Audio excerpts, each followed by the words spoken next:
The President's Press Conference, State Department Auditorium, Washington, D.C., February 8, 1961. Thank you. Good morning. I have just several brief announcements. One, I would like to announce that I've invited the Prime Minister of Canada, the Right Honorable John F. Diefenbaker, to make a brief visit to Washington on Monday, February 20th, for a discussion of matters of mutual interest to our two countries. I'm particularly glad he's coming. We'll hold a luncheon in his honor at the White House. I think it's most important that harmonious relations exist between two old friends, and therefore I'm glad to have this chance to visit with the Prime Minister. Secondly, I do want to say a word or two about NATO. This is our central and most important defensive alliance, but in a larger sense, it's much more. The members of NATO must be leaders also, in and out of NATO itself, in such great causes as the integration of Europe and the cooperative development of new nations. We, for our part, mean to go on as full and energetic partners in NATO, and in particular, we wish to maintain our military strength in Europe. Secretary Rusk is making an especially careful study of our policy in this great organization, and I'm delighted to say that he will have the help not only of Ambassador Finletter, but of an advisory group under the direction of one of the true founders of NATO, our distinguished former Secretary of State, Mr. Dean Acheson. 3, with the approval of Secretary Ribicoff, I'm directing the Surgeon General to organize and establish within the Public Health Service a child health center to deal with the special health problems of children. This is a matter of particular interest to me. Some 400,000 babies are born each year with congenital malformations.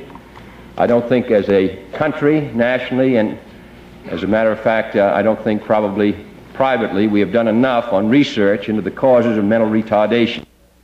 And while a good deal of effort is being expended in this country for the care of these children, I do think it's most important that we devote special effort in the coming months and years to research in the causes of it.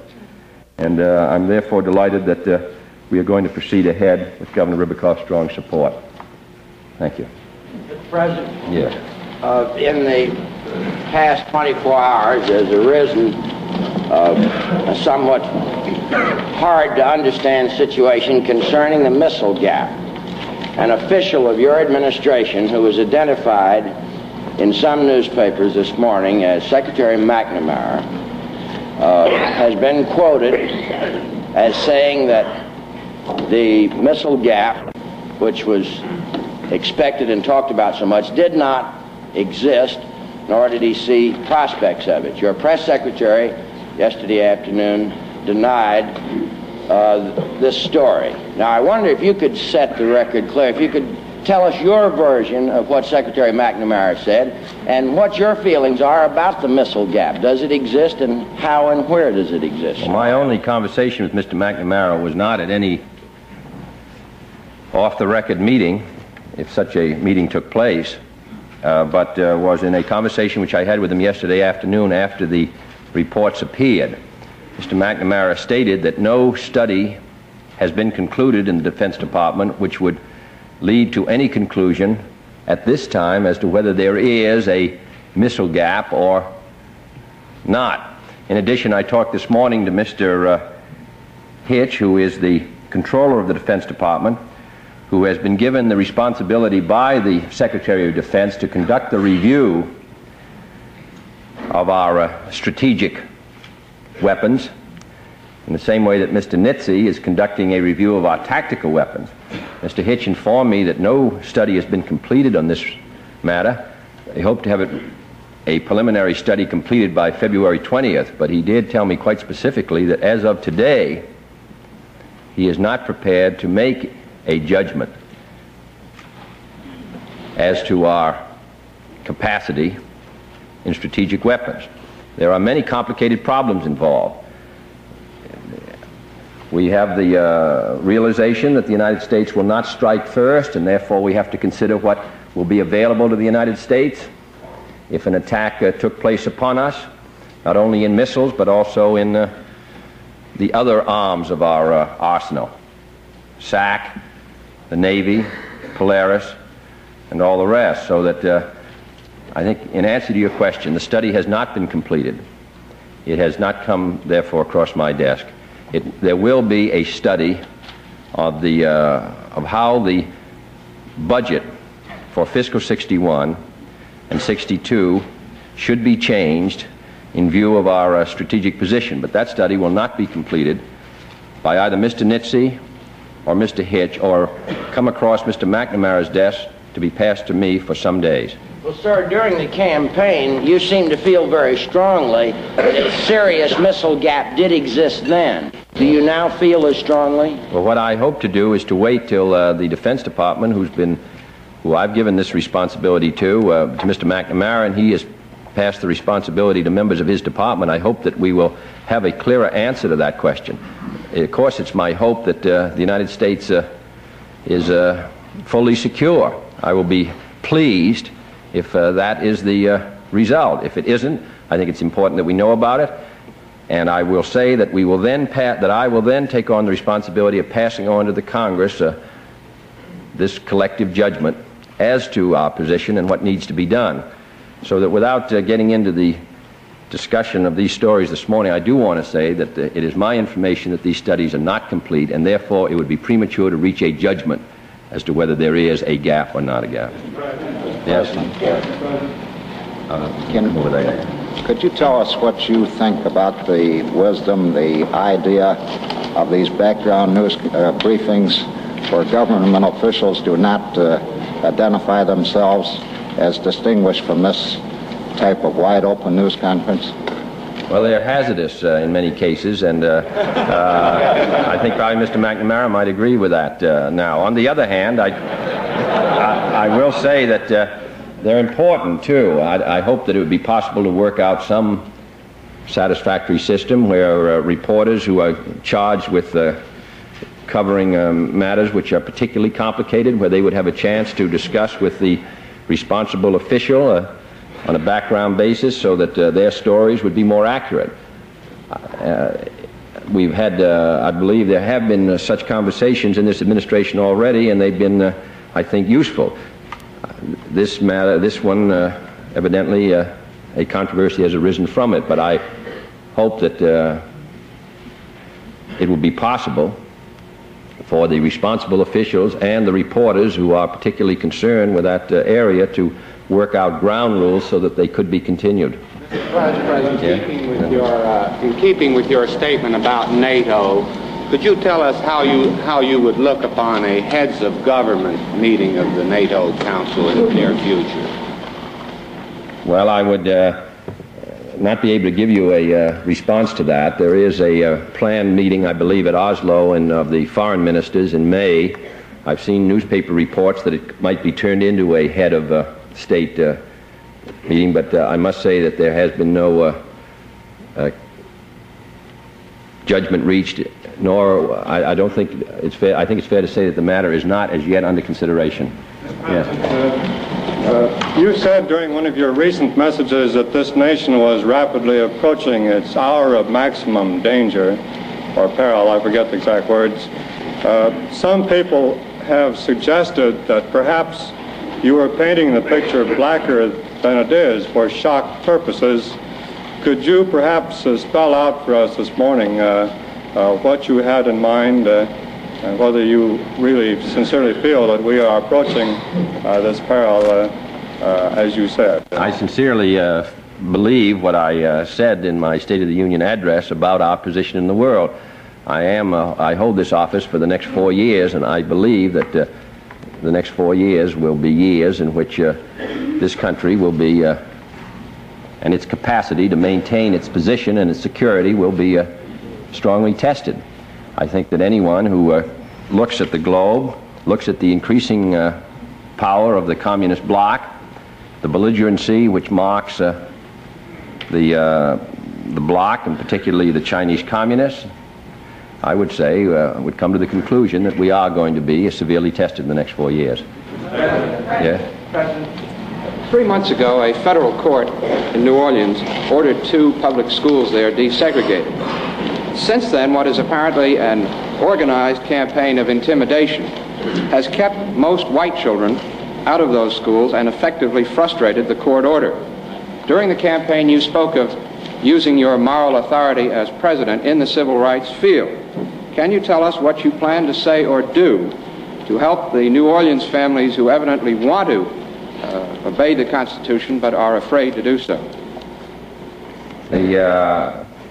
I will, at such time as I think it most useful and most effective, I will attempt to use the moral authority or position of influence of the presidency in New Orleans and in other places. I want to make sure that whatever I do or say does have some beneficial effect. And therefore, it is a matter which we're considering. But you don't have anything to say specifically about New Orleans today or about what has happened there? For example, last week, the man who had tried to send his children to school and then in fear left town. We are going to work. I will comment on, as far as New Orleans goes, it is my position that all students should be given the opportunity to attend public schools regardless of their race, and that's in accordance with the Constitution. It is in accordance, in my opinion, with the judgment of the people of the United States, so there's no question about that. Now, specifically, what we could most usefully do in order to provide an implementation with the court decision in New Orleans, that is a matter which we are carefully considering. On the general question, there is no doubt of my view. Students should be permitted to attend schools in accordance with court decisions. The broader question, of course, is, regardless of the court decisions, I believe strongly that every American should have an opportunity to have maximum development of his talents under the most beneficial circumstances. And that is what the Constitution provides. That's what I strongly believe. On the question specifically of what we can usefully do in New Orleans in order to provide a more harmonious acquiescence with the court decision, I would feel that we could perhaps most usefully wait till we have concluded our analysis of it. Mr. President, the Congress has spent a good deal of time investigating regulatory agencies and executive interference in them. Now, your assistant, Mr. Landis, has suggested that a White House office be set up to oversee these agencies. Do you feel this might lead to the same kind of executive interference that the Congress has been investigating? Mr. Landis recommended such a White House office in his study. I've asked Mr. Landis to come to the White House, not to fill that such an office, of course, which is not established, but merely to work with the White House and with the interested members of Congress who are concerned about improving our regulatory procedures. He's going to stay some months and do that. I conferred yesterday with Congressman Harris, who has a special responsibility as chairman of the House Committee on Interstate and Foreign Commerce, and we are going to continue to work together to try to speed up the procedures of the regulatory agencies and improve their actions. Whether we should have such a White House liaison or center for these is a matter which we're going to consider, but I haven't, and I'm not. The Congress bears special responsibility for these agencies, and therefore I think it's probably not likely that major responsibility in this area would be released to the White House, and I'm not completely sure it's wise. Sir, you have, this question is a bit on the personal side. You have available, sir, to you at the Catoctin Mountains in Maryland, a very fine weekend retreat that has been used by former presidents. Sir, do you plan to use it? And if so, do you plan to rename it back to Shangri-La? And also, I believe you have two government yachts at your disposal. Do you plan to use them too, sir? No, I'm not going to use the yachts at the present time. I don't plan to use Camp David very often. I will keep I think the name should be kept Camp David, but I doubt if I'll go there very often. On the question of the yachts, we'll have to wait and see what the situation. I believe we have the Barbaran. I'm not familiar with the other yacht, but Mr. President, there's a report from Australia this morning quoting an American scientist as saying we will have a man in space within 6 weeks. Wonder if you have ordered an acceleration of our space program, or if you consider, for psychological or other reasons, that we're in a race with the Russians to get a man into space. No, first place, I don't know anything about that report. We are very concerned that we do not put a man in space in order to gain some additional prestige and have the man take a disproportionate risk. So we're going to be extremely careful in our work. And even if we should come in second in putting a man in space, I will still be satisfied if, when we finally do put a man in space, his chances of survival are as high as I think they must be. Yes. It's been rather reliably reported that you and some of your staff members and cabinet members are quite active on the Hill by phone and otherwise in the recent rules fight.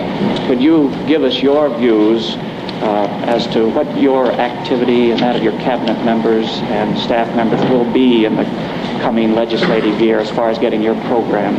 Well, we have a liaison officer, Mr. O'Brien, and he has Mr. Wilson, who is liaison for the House, Mr. Manitas, who's liaison for the Senate, and we will attempt to keep close contact between the White House and the Senate in order to give our program the best possible chance that it has to pass, so that we will keep very close contacts with the Hill, and I hope that they will be harmonious. Yeah. You said in the past that the release of the 2 flyers recently helped in our relations with the Soviet Union. Would you care to outline for us, sir, any developments you might hope to take place prior to any possible future summit meeting with Mr. Khrushchev? Well, I said that it removed a serious obstacle to harmonious relations with the Soviet Union, the release of the flyers.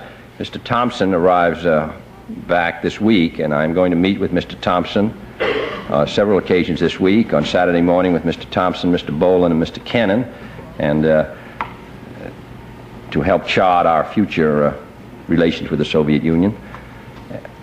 There are some things that I think could usefully be done and must be done if our relations are going to continue to be fruitful.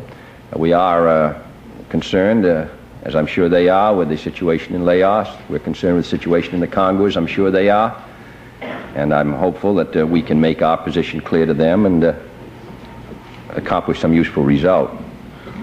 Mr. President, sir, the Mexican Americans are very concerned because you have not named one of them to a high place in your administration. They say that they are the only ethnic group that worked for you nationally in the Viva Kennedy clubs and GI forums that has not been recognized. I wonder if you plan to give them some recognition.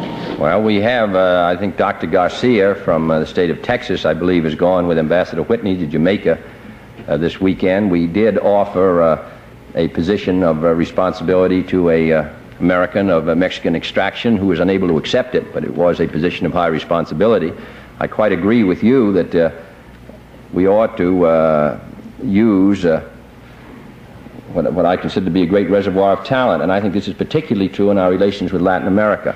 So that I'll just say to you that that it's a matter of interest, and that we will continue to see if we can provide for,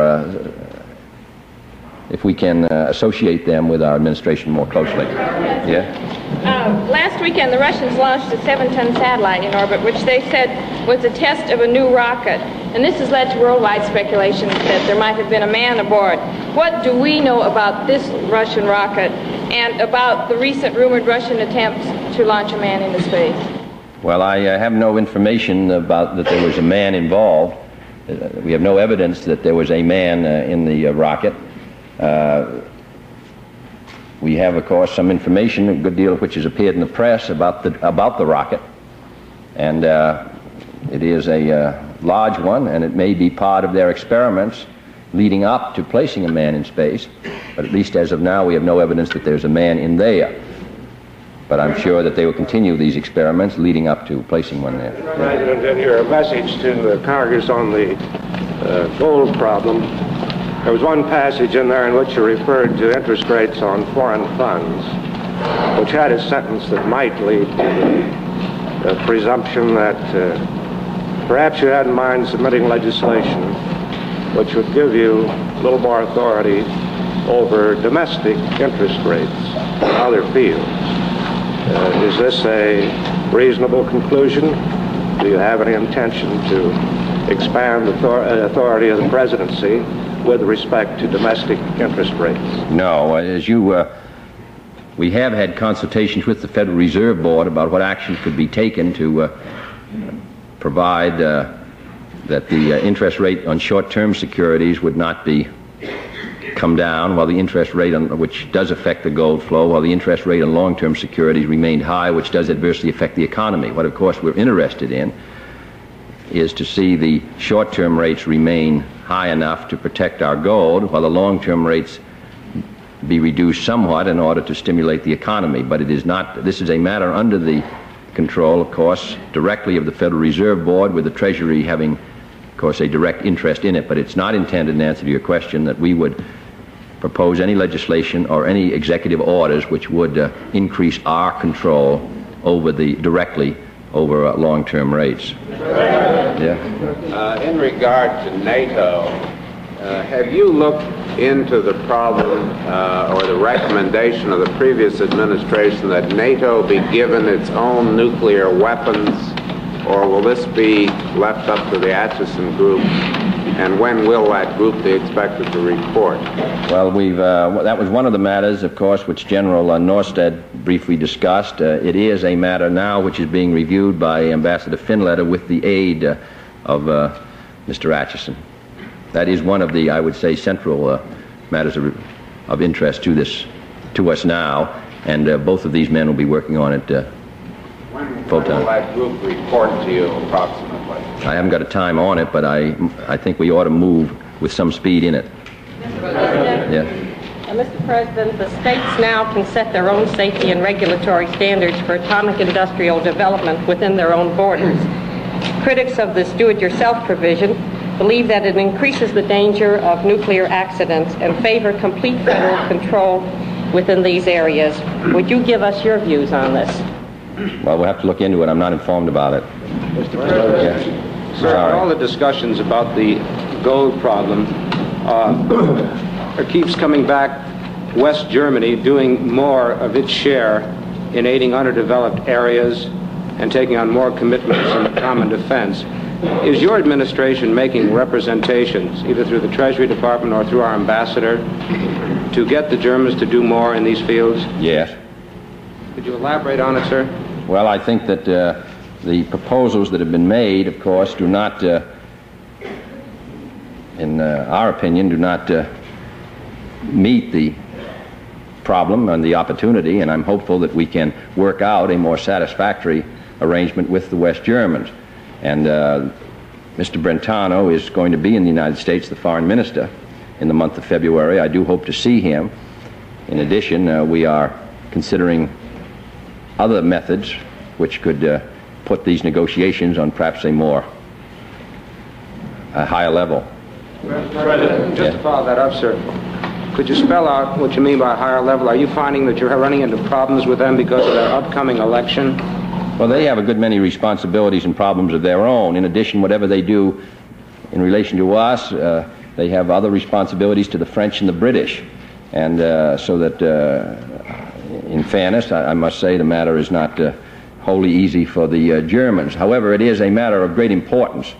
And I therefore think it might be useful to provide that these discussions should take place on a higher level than they have in the past. You talked during the campaign a good deal about the need to get things moving again. I wonder if you could tell us how well you think you have succeeded so far in creating a new mood in Washington. As far as the domestic economy, or as far as generally? Generally, putting some urgency into it. Well, I think we have talented people in Washington who are giving it a great deal of time and attention, and therefore I'm hopeful, though we've been in office only 2.5 weeks, I am hopeful that before the snow is off the ground that we will have been able to stimulate action in a variety of areas. Mr. President, in your State of the Union address, you remarked that morality in private business has not been sufficiently spurred by morality in public business. In light of the economy-sized malpractice revealed by, carried on by some of America's leading corporations, would you care to comment on this situation and the impact of such private business morality or immorality on the community itself? Well, having participated in an investigation of improper practices in the labor management field for 2 or 3 years, and having had a good deal of public attention given to it, I am hopeful that the Department of Justice, the Antitrust Division, which was very effectively led in recent months, and other agencies of the government will concern, and the Congress will concern itself about the problem of conflicts of interest and monopolistic practices, as well as even more illicit practices conducted in the American business community. And I hope that the business community itself will consider what steps it could take in order to lift this shadow from its shoulders. Business might well-established codes of ethical practice such as the trade unions have established? Yes, I'm hopeful that the unions will live up to these ethical practices, which state a very high standard for them. And I think it would be very beneficial if business groups today would consider what they could do to protect themselves from charges of conflicts of interest of the kind that we've recently seen, and also of the effort made by these large electrical companies to defraud the government. Mr. President. And I must say I'd be interested to watch what progress they can make in that area. Mr. President, Admiral Burke's speech was originally checked out and cleared of certain things which I believe Mr. Salinger said might have been sources of unnecessary friction with the Soviet Union. Some Republicans in Congress charged that this was appeasement. Could you sketch in for us the rather difficult ground between appeasement and unnecessary friction? No, well, all I would say is that I would hope that those who make speeches in the area of national security, chiefs of staff and others, and all others, would attempt to have those speeches coordinated with the Department of State and with the White House, so that we can make sure that those speeches represent national policy. I see, I must say, it seems to me Theodore Roosevelt set a very good standard for us all, and one which I hope this administration will follow. By speaking softly. Mr. President, on Monday, Mr. Rusk said that the United States was prepared to take cooperative action with the other American republics to end tyranny, he said, against either the left or the right. Is it contemplated that we shall ask the other American states to join with us in some steps on the Cuban problem? The Cuban and the problem of tyranny throughout all of Latin America is a matter which is, of course, of special concern to Mr. Burley and his group, interdepartmental group, and they have not concluded their analysis as yet. Yeah. Mr. President, Castro is reported to have built a new radio station, one of the largest in the hemisphere, which will begin operations within a few months to broadcast pro-Castro propaganda throughout Latin America. Is there anything we can do or plan to do to counter this? We are giving the matter of Cuba and its export of its revolution throughout Latin America the matter of high priority. I could not state what actions will be taken yet until Mr. Burley, Mr. Mann, Mr. Rusk have concluded their deliberations, which are now going ahead very intensively. Yeah. One of your task forces recommended that you be given discretionary power within limits to cut tax rates as a counter-cyclical device. Could you tell us what you think of this idea? Well, in 1958, there were two proposals to cut taxes. One was made in March, and I believe the other was made in June. I voted against it in March and voted for it in June because of the it seemed to be, according to the economists I talked to be helpful. And as you remember, I don't think it got more than 23 or 4 votes. The recession was serious, and we ended up with a $12 billion deficit. Now, we are going to take another look at the economy in April and make a judgment at that time whether we can expect an upturn in the spring or in the summer. I will say that I'm not convinced at the present time that Congress would entertain that proposal, and I would not make it at the present time because I do think we should have more experience and more perspective on the state of the economy before making a proposal which is quite far-reaching and which would cost the federal budget perhaps $4 or $5 billion, which is a matter of which is a serious matter, and which would limit perhaps our ability to go ahead with other programs which in the long run may be more useful. If you have a tax cut, it may last 6 months if the Congress should grant it, but and you lose $5 billion, which is put back into the economy and expended.